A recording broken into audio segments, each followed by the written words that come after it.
Hello friends, welcome to my channel. ఈరోజు నేను egg Maggi ఎలా చేయాలనేసి పిల్లలకి ఎంతో ఇష్టమైన ఎగ్ మ్యాగీ చేస్తున్నాను. ఈ ఎగ్ మ్యాగీకి మనము ఎగ్స్ స్క్రాంబల్ చేసుకోవాలి. ముందుగానే రొంత ఉప్పు వేసేసి పెప్పర్ పొడి వేయాలి.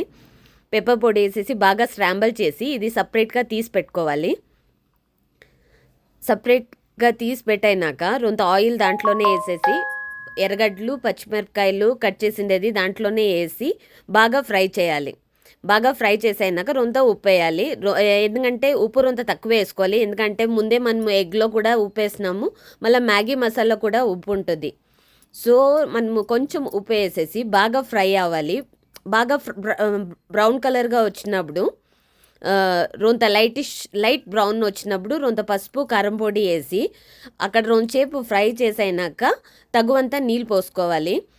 మ్యాగీ కొన్ని జనాలకి వాటరీగా ఇష్టమవుతుంది, లేకపోతే రొంత గట్టిగా ఉంటే ఇష్టమవుతుంది. నాకు మ్యాగీ ఎప్పుడూ గట్టిగా ఉంటేనే ఇష్టపడతాను. మీకు మ్యాగీ వాటరీగా ఇష్టమవుతుందా లేకపోతే గట్టిగా ఇష్టమవుతుందా కమెంట్ చేయండి. నాకు గట్టిగా ఉండేటప్పుడు ఆ దాంట్లో టేస్ట్ ఫ్లేవర్ అంతా ఎక్కువగా కనపడుతుంది. వాటరీలో అంత టేస్టీగా అనిపించదు అని అనిపిస్తుంది. ఇలాగా మ్యాగీ అంతా రొంత ఉడికినాక మసాలా వేసేసి ఈ స్క్రాంబుల్ ఎగ్ కూడా వేసి సిమ్లో పెట్టేసి మనము లెడ్ క్లోజ్ చేయాలి. ఒకసారి బాగా కలుపుకొని లెడ్ అంతా క్లోజ్ చేసైనాక వాటర్ అంతా ఎవాపరేట్ అయినాక మ్యాగీ ఇలాగా తయారై ఉంటుంది. పిల్లలు కూడా చాలా ఇష్టపడి తింటారండి. సో వన్స్ మీరు కుక్ చేసేసి ట్రై చేసి నాకు ఎలా ఉందని టేస్ట్ కమెంట్ చేయండి.